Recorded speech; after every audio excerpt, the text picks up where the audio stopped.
সকলকে সালাম জানাচ্ছি। আমরা আজকে জানব সত্য মিথ্যার পার্থক্যকারী কী বা মানদণ্ড কী। আল্লাহ তাআলা বলেছেন, শাহরু রমাদান আল্লাযী উনজিলা ফীহিল কুরআন হুদাল লিন্নাসি ওয়া বাইয়িনাতি হুদা ওয়াল ফুরকান। শাহরু রমাদান, রমাদান মাস, আল্লাযী উনজিলা ফীহিল কুরআন, যাতে কোরআন অবতীর্ণ করা হয়েছে। ফিল কুরআন হুদাল লিন্নাস, মানুষকে পথ দেখাতে। তারপরে বলেছে হুদাল লিন্নাসি হুদা ওয়াল ফুরকান, পথ এবং ফুরকান।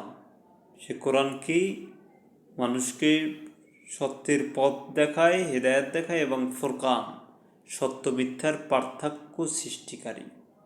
এটা কোনটা সত্য এবং কোনটা মিথ্যা, এই কোরআন সেটাকে যাচাই করে, কোরআন সেটাকে পার্থক্য করে। আবার আল্লাহ তাআলা বলেছেন সূরা কাহাফের 1 নম্বর আয়াতে, সেখানে বলেছে, আমি আলহামদুলিল্লাহিল্লাযী, সমস্ত প্রশংসা আল্লাহর, যিনি তার বান্দার প্রতি ফুরকান নাজিল করেছেন। তার মানে তার বান্দার প্রতি ফুরকান, সত্য মিথ্যার মানদণ্ড নাজিল করেছেন, তাকে আল কোরআন।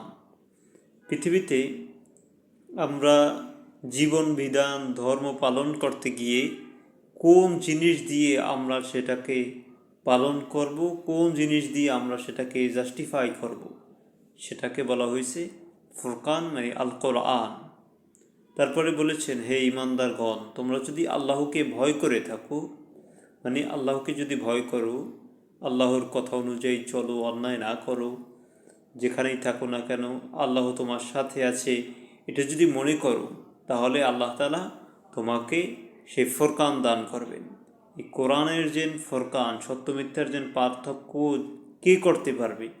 ওই ব্যক্তি, যে ব্যক্তি কোরআনের জ্ঞান অর্জন করবে এবং আল্লাহকে যথাযথভাবে ভয় করবে, ওই ব্যক্তিই পারবে, ওই ব্যক্তিকেই আল্লাহ তাআলা ফুরকান দান করবেন। মানে ওই ব্যক্তি পার্থক্য করতে পারবে কোনটা সত্য এবং কোনটা মিথ্যা।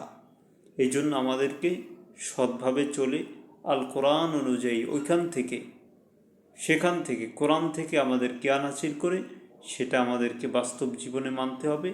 তাহলেই আল্লাহ তাআলা আমাদেরকে ফুরকান দান করবে। আমরা বুঝতে পারবো যে কোনটা ভালো, কোনটা মন্দ, কোনটা ধর্মের কাজ, কোনটা অধর্মের কাজ, কোনটা সত্যের পথ, কোনটা অসত্যের পথ।